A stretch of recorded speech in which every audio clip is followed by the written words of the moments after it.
Okay, well, thank you for adjusting to our schedule. We've had important work out there. My name is Linda Parlette. I'm the Majority Coalition Caucus Chair, and we're going to talk a little bit today more on education and jobs. As you know, jobs, education, and a sustainable budget are the priorities of our caucus.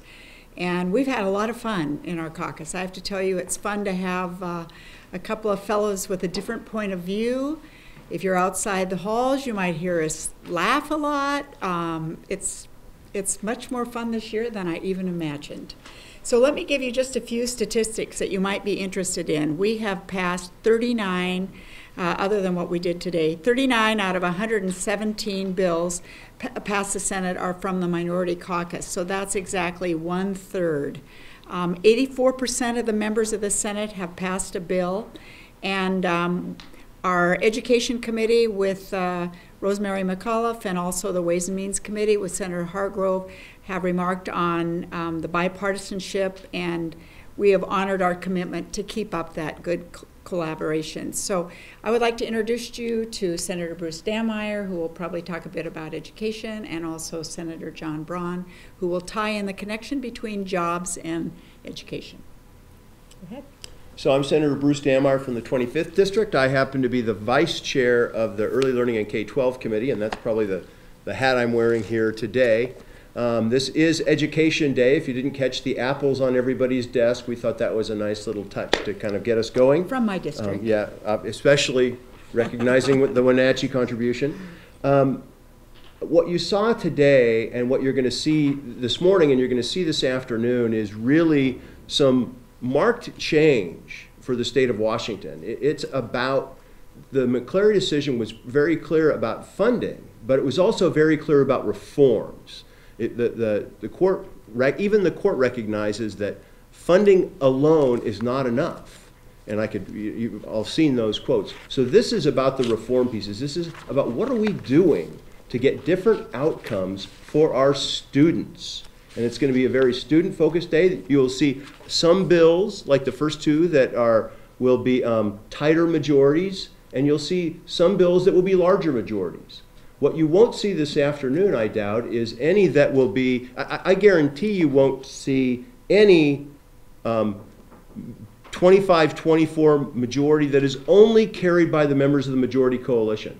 In all aspects, we've been reaching out across the aisle, engaging the members of the minority party, and getting their constructive input in these. And I think that's going to be very important. And particularly, you'll see that in the afternoon. You saw a little bit of crossover this morning. You'll see even more this afternoon. You may even see some cases where majority caucus members might not support a bill. So I think you're going to see that strong collaboration in doing what is right for students, what is going to move the needle for our kids. One of the things that you saw a little bit of contrast in the debate this morning, and I think it gets a little bit to maybe what we're seeing coming, as we watch the House. We cannot accept delaying. There was a number of amendments today that said, well, let's just put it off. Let's just put this off for more time. No, we cannot accept that anymore. We've done that far too long. We have to take action now that will result in better achievement for our students. The other thing you're going to hear, that you did hear this morning, and I think we're going to continue to hear throughout the rest of the session, and perhaps from the other side of the rotunda, is it's just about more money. It is just about more money. Nothing could be further from the truth. I'm not saying it won't involve more money, and more money is not important, but more money alone is certainly not the solution. The courts recognize that. You can look at a whole host of statistics on that. Money alone is not the solution. We have to invest that money in a way that brings about outcomes for students. That's what you're going to see this afternoon in our bills. That's going to be the focus. That's the focus of this caucus, is bringing about meaningful change, investing in ways that will get better outcomes for students. Thank you. I'm noting that the Washington Education Association tweeted, today may be the day for bad education bills in the Senate. Have you contacted your senator? And then they go on to talk about smaller class sizes. What does it say? Do you want to let John go first, or do you want to? Yeah. Let's tie into this first, because we're going to connect jobs to education, and then we'll take questions. And we'll start with you. All right. Well, I'm Senator John Braun. I'm from the 20th District. I serve as the chair of the Trade and Economic Development Committee and also as the Vice Chair of the Commerce and Labor Committee. So as was mentioned, our priority is jobs, education, the budget, and as you can see from my committees, I'm pretty focused on the jobs. But it's important to know that the education are critical to jobs. Employers need high-skilled workers. And right now, even today, with our high unemployment rate, we have jobs that are going unfilled because we don't have the trained workforce to fill those jobs. And we know that's going to continue. The studies show by 2020, 67% of the jobs in our state will require education or training beyond high school. And we're not there right now. Our education system right now is only graduating 76% on time, and that's not going to do for our jobs market. This is important. This is important to remain competitive within the nation, within the world, and it's key for our working families and our middle class that we have an education system that properly prepares them to meet the job requirements of the future. That's all I have. Austin? So just, interested in the WEA reaction and what that says about, I guess, the disconnect in what Senate majority thinks is the priority versus what the state's largest teachers union. They call these bad bills. Well, teachers are, critically important. We have amazing teachers in the state of Washington, and the vast majority of them are doing a great job. But our focus down here has to be all about preparing students. As John pointed out, this has way greater impact than just what's happening in our schools. We're preparing our next workforce. We're preparing our future leaders. We've got to do a good job of it. What's particularly frustrating from my perspective is the opportunity gap. The fact that we have been not narrowing it, but the fact that it's actually been widening. This is a group of students, a student population that is growing the fastest in the state of Washington. If we don't figure out a way to close that gap and give them, have them fully participate in the achievement that's necessary to be successful in our economy, we're in big trouble. The state, our economy is going to fail. We've got to be preparing those students and all our students to be successful in the future. That's what it's about. I would say, too, that we're trying to reconnect school funding with student achievement. If you go back to the beginning of the session and the early work sessions we had in the Ways and Means Committee, it was quite different than what we've done in the past. And we were just trying to make a point that more money doesn't mean better results. So we are really focusing on what do we need to do differently to get better results. If 25% of the kids don't graduate, that's a problem. What can we do to make sure those will be productive people working in the workplace? And we already know staying in school longer is a better idea. I think Austin's question was about the union, and I just wanted to follow up on that. Even sort of a small, what some might consider a kind of a modest change in making seniority a little less important in reassignment provoked a strike in Tacoma. So I'm kind of wondering, if this is setting up various union actions all across the state by saying that the principals will be able to veto the teacher reassignments. So again, remember the bill is mutual consent. Both the principal and the teacher have to agree that it's a good fit. This is not just giving the principals a huge lever over all their teachers. It's mutual consent. And we believed a good fit is critically important. We want to have the principal needs to be putting together a team that can be successful. That teacher needs to want to be on that team to get the best results for kids. So are we driving our legislation around the teachers union? No. We're driving it around what is best for kids. And I think in many cases, those two will be the same, but perhaps not in all. Right. So it sounds like you're basically saying that the teachers union is not the be-all and end-all voice for education. I would agree with that. All right. Just in the letter grading schools, how does that help improve outcomes? So I'll jump in on that one since it's Education Day. I thought Senator Lizzo did a great job of talking about that bill. This is about communicating to our parents in a very clear way that they can get it in their very busy lives. We've got people out there working 2 jobs. I appreciate the fact that Senator Schlicker can digest the Student Achievement Index and its bizarre 7-point scale and all this stuff, but that's not reality for most of our citizens out there. We've got people struggling with 2 jobs. As he pointed out, the more complex we make the system, the more obscure we make it, the harder it is for people to understand. If parents don't understand what's going on, they're not going to engage and be connected in their schools. We want parents connected and engaged to their schools. That's what that bill's about. It's about making it clear so people can understand, and we want our communities to celebrate the successes of their school district and to challenge them to get better. And I realized you were in here, so you may miss some of the discussion, but if you recall, Governor Inslee supports this. He campaigned on that issue. All we're doing is changing the numbers to grades. And I think most parents understand grades A through F much better than a number.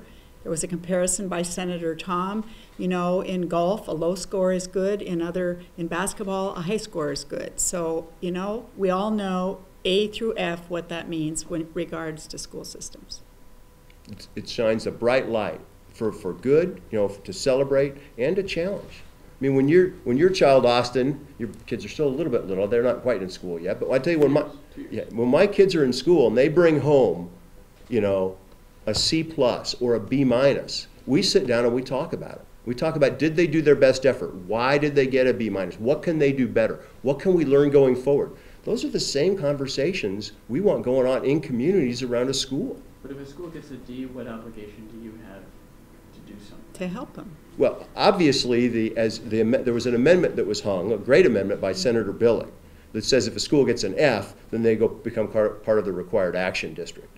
So there is some involvement, but mostly it's got to be the community engaging. So I think they need to have higher expectations.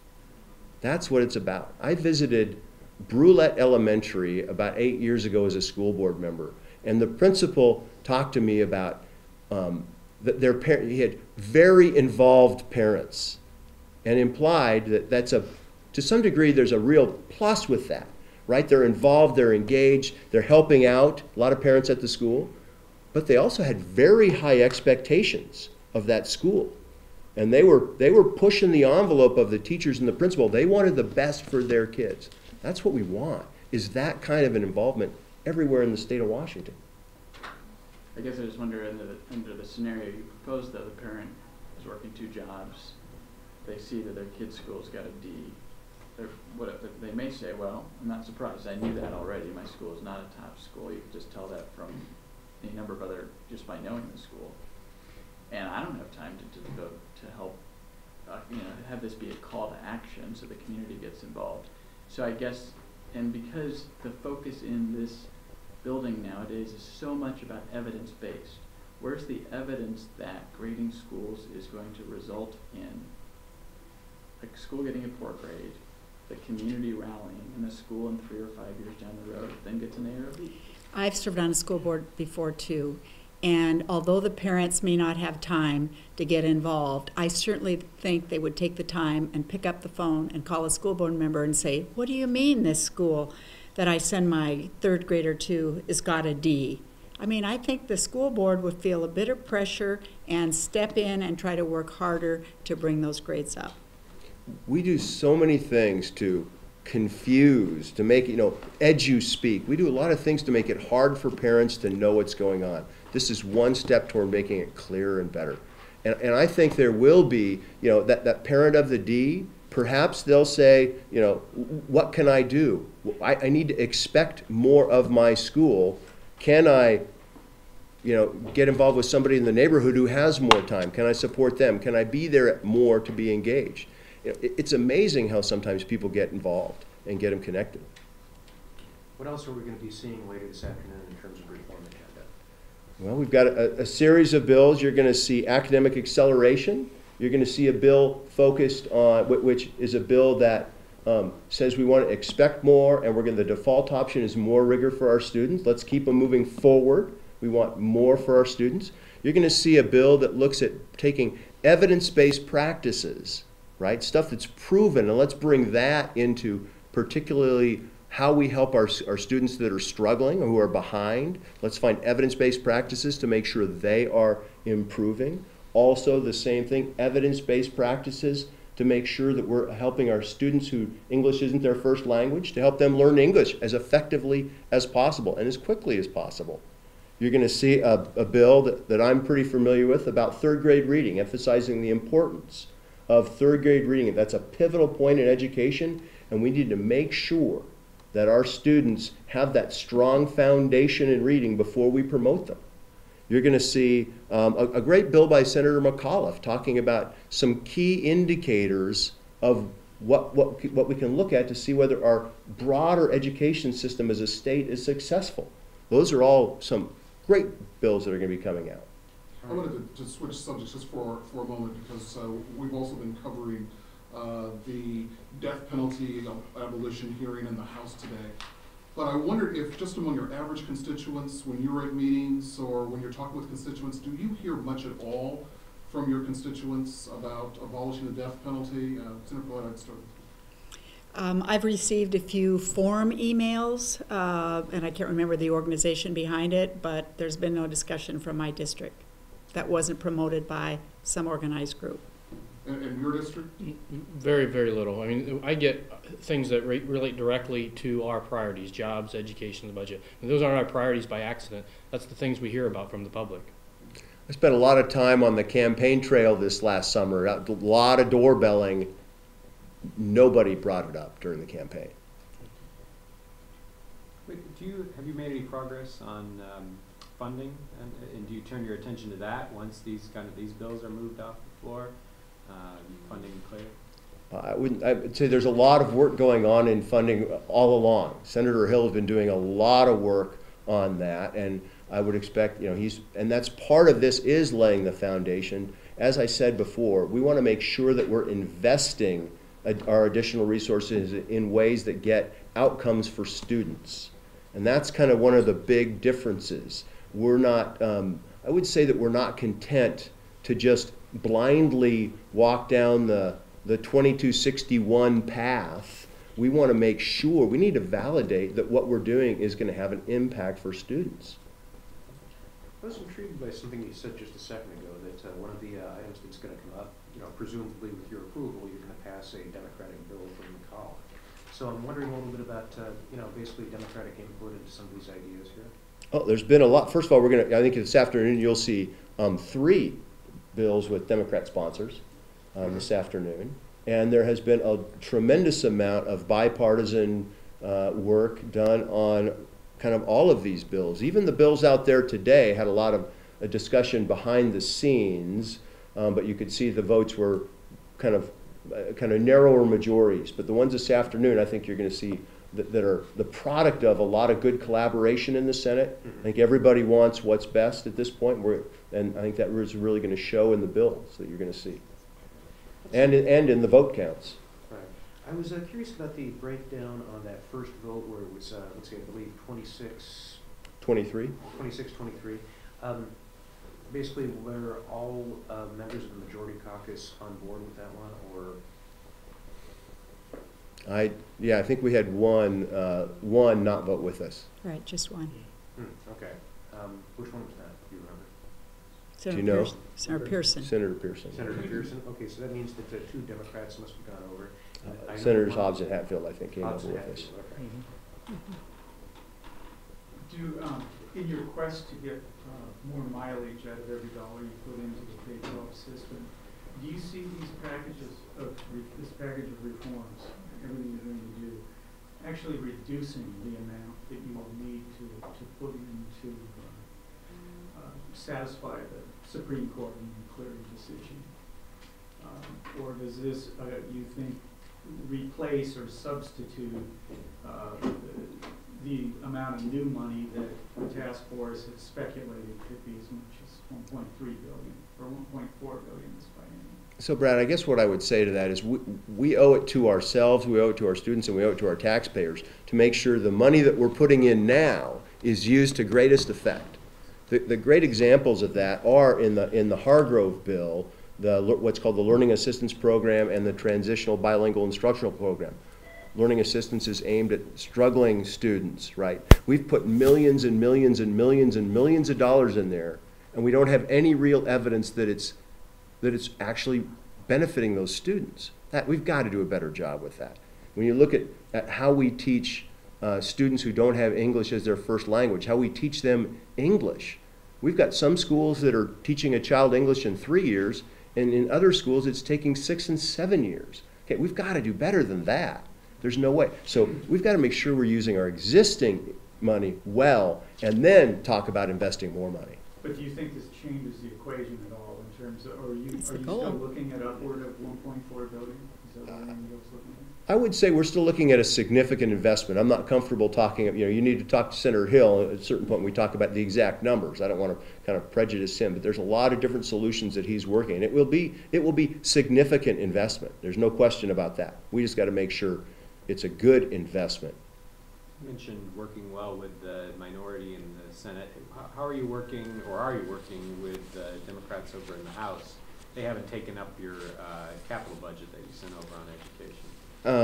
Well, obviously, this, in this initial part of the session, we work primarily with our fellow colleagues over here. And as we're prepared to move over there, we're starting to initiate discussions on the education front. We've done that.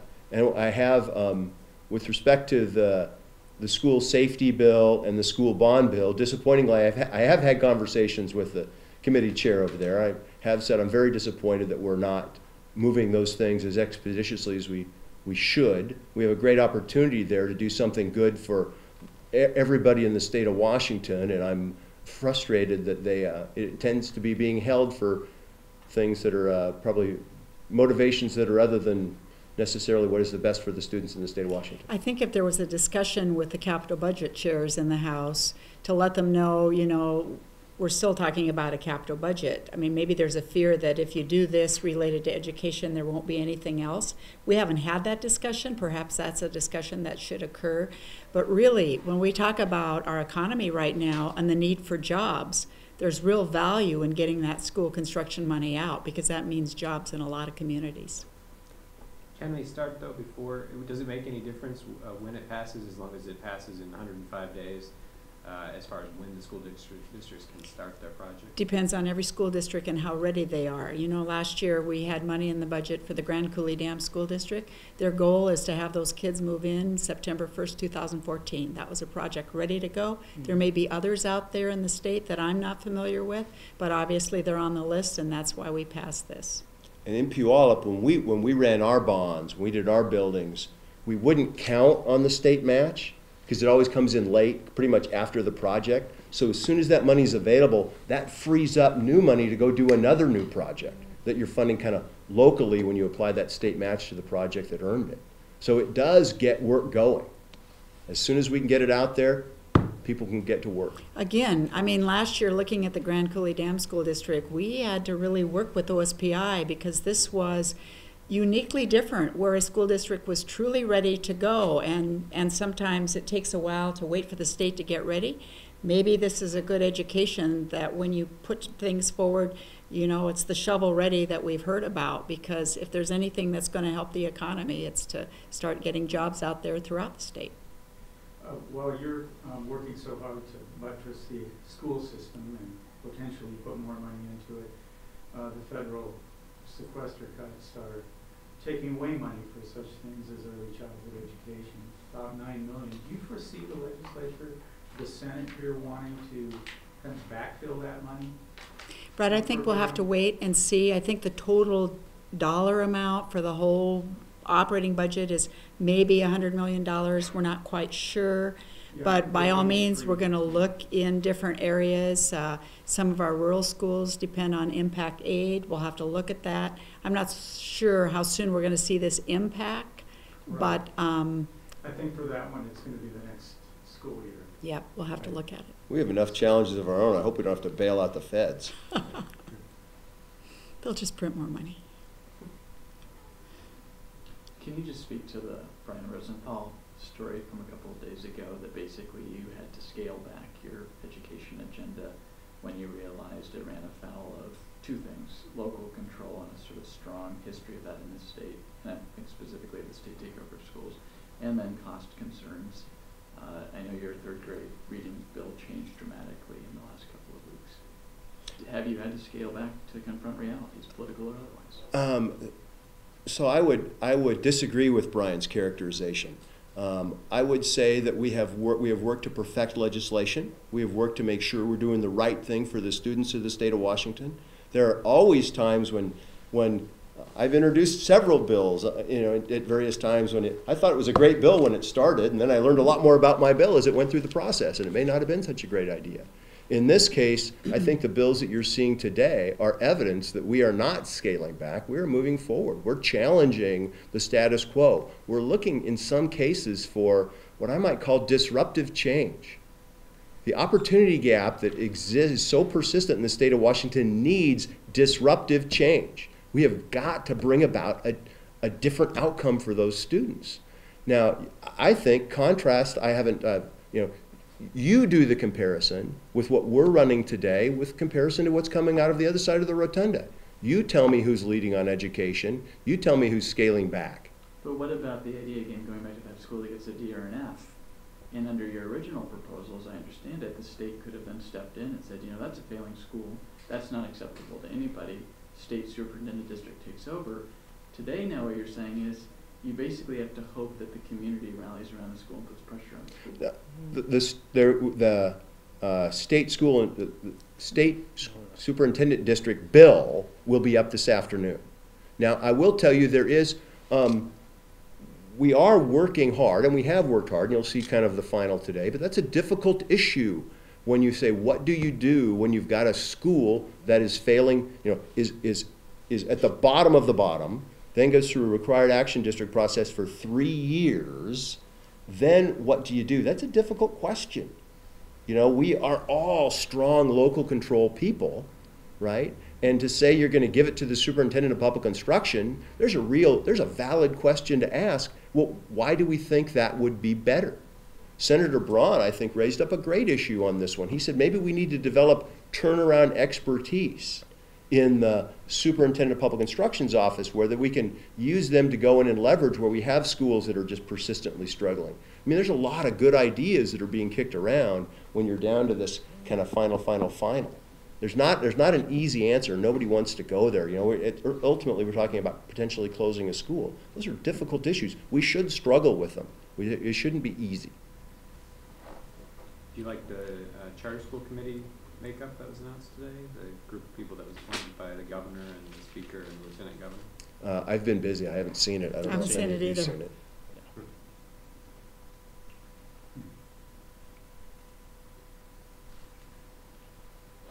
What's the timing, what's your expectation for when your caucus will put out a budget? The revenue forecast is the 20th, it's in the middle of the week. Sometime after that. Can you put the budget that week, or are we going to wait till the next? What day is that on? It's a Wednesday, I think, the 20th. I'm not sure. I think that the target is still right after the revenue forecast. I mean, that's subject to fine tuning as we get closer, but that's still the target. I would say perhaps within a week, but I don't think we've been given any certain date. Better question for Senator Hill than probably. The three of us are on Ways and Means, but not making the decision. Right. He's making good progress. Okay. Thank you. Anything else? Okay, thanks for coming back. Thank you. Mhm.